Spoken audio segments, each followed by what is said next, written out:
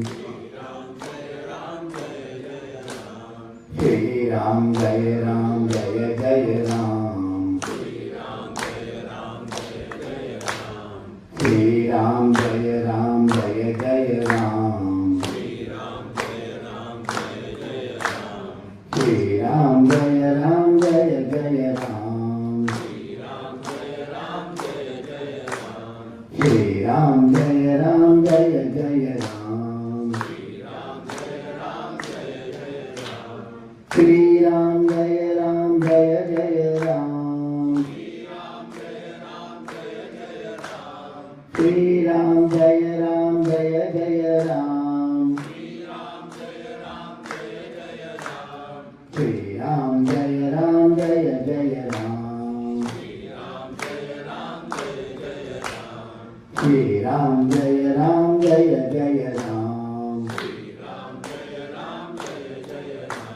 श्रीराम जय राम जय जय राम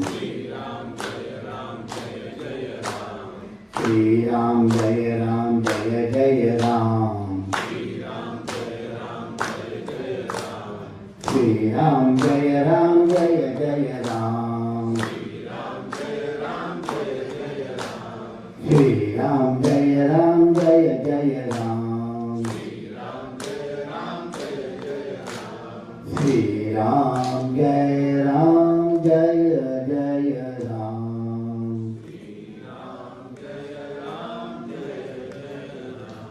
श्री अनंत कोटि ब्रह्मांड नायक राजाधिराज सच्चिदानंद ब्रह्म चैतन्य समर्थ सद्गुरु श्री श्रीराम महाराज की जय।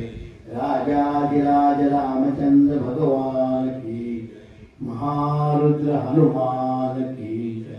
समर्थ सद्गुरु रामदास स्वामी महाराज की जय।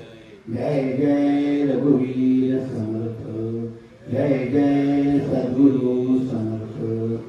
आता आरती होईल, तो पण आपलं नामस्मरण चालू ठेवा आणि जाण्यापूर्वी वहीमध्ये नोंदवायला विसरू नका.